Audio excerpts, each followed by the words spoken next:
Hallo, hallo bei Stempelkrempel. Ich möchte euch heute zeigen, wie man eine Spinnerkarte macht. Und zwar habe ich mir dafür ein ganz niedliches Motiv ausgesucht, als Einstimmung für Weihnachten.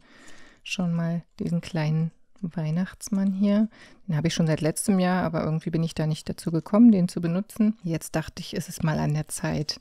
Und da der einmal von vorne und einmal von hinten gestempelt werden kann, eignet der sich also perfekt für so eine Spinnerkarte. Warum, das werdet ihr gleich noch sehen. Jetzt zeige ich euch erstmal, wie ich den stemple und koloriere und dann, wie man die Spinnerkarte zusammensetzt. Zum Kolorieren verwende ich solche Pinselstifte hier. Die haben so eine schöne feine Spitze, damit kommt man in die kleinen Ecken rein und die Farben sind schön intensiv. Aber man kann natürlich alle anderen möglichen Stifte oder Pinsel oder Farben nehmen, die man so hat. Weil die Farbpalette hier bei den Stiften begrenzt ist, helfe ich mir noch mit einem Buntstift und einem goldenen Gelstift aus.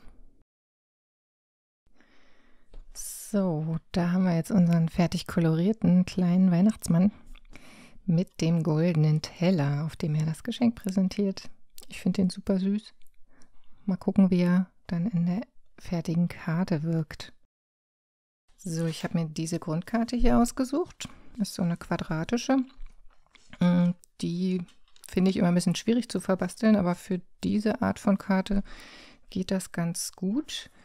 Und zwar werde ich jetzt einen Kreis ausstanzen. Der Kreis ist so groß, dass der Weihnachtsmann da gut reinpasst. Und zwar stanze ich nur an der Vorderseite aus. Die Rückseite bleibt, wie sie ist. Das heißt, ich muss die Karte auseinanderklappen beim Stanzen, damit es nicht komplett durchdrückt, ne? So, und die Front soll auch noch dekoriert werden mit so einem Motivpapier. Habe ich mir natürlich was Weihnachtliches ausgesucht und der Weihnachtsmann passt ja auch farblich super dazu. Das stanze ich gleich mit aus, denn das soll ja den Rahmen sozusagen bilden für unser Motiv.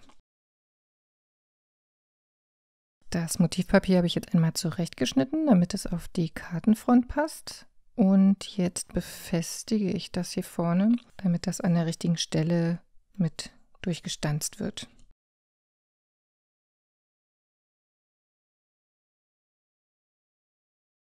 So, jetzt haben wir hier durch beide Papiere durchgestanzt. Also haben wir jetzt so eine Art Guckloch in der Kartenfront.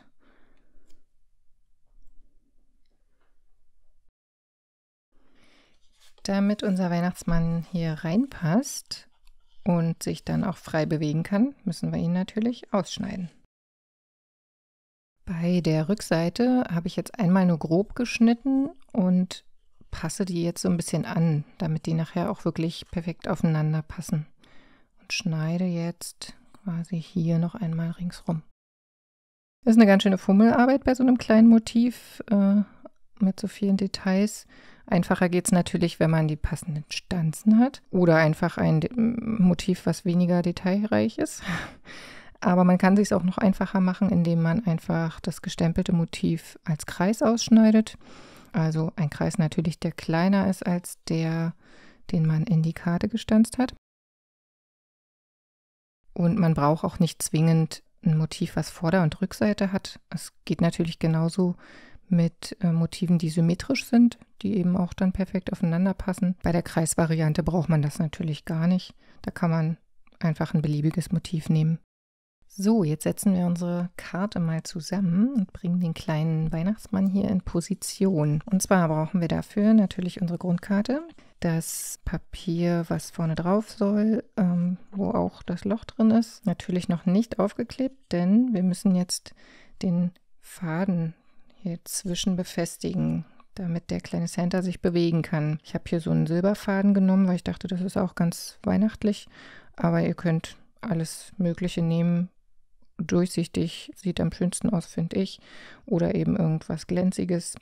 Wenn der Faden zu dick ist, ja, ist Geschmackssache. Kann auch wirken. Ich mag es lieber, wenn es möglichst unsichtbar ist. Die Schnur hier ist ziemlich dünn und glänzt ein bisschen. Die muss jetzt also zwischen die Ober- und Unterseite vom Weihnachtsmann, also Vorder- und Rückseite, so, wird hier eingeklebt und muss dann hier auf der Kartenfront befestigt werden. Und das Ganze wird dann sozusagen versteckt unter dem schönen Motivpapier.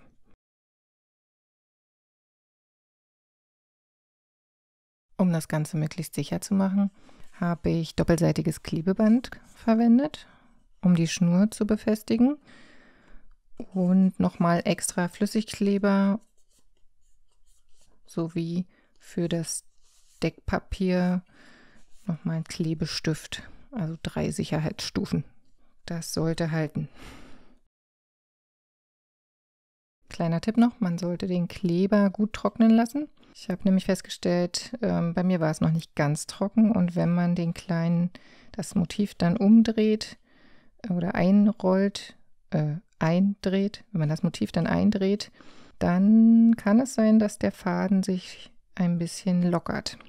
Deshalb wartet lieber einen Moment ab, bis das richtig festgezogen hat und probiert es erst dann aus. Das ist meine kleine Weihnachtsmann-Spinnerkarte. Jetzt wollen wir mal schauen, ob der kleine Mann hier, kleiner Weihnachtsmann, sich auch frei bewegen kann.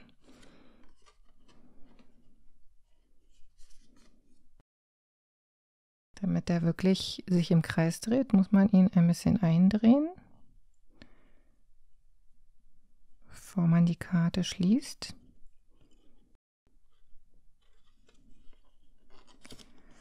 Und dann sollte es eigentlich den Effekt geben beim Öffnen, den ihr jetzt hoffentlich seht.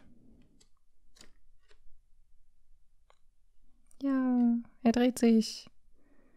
Er tanzt. Wenn man möchte, kann man sich hier auf die Innenseite noch ein weißes Papier kleben. Das wirkt dann manchmal noch ein bisschen schöner von außen. Und man hat dann auch einen Platz, um eventuell noch einen kleinen Gruß reinzuschreiben. Und das ist die Spinnerkarte.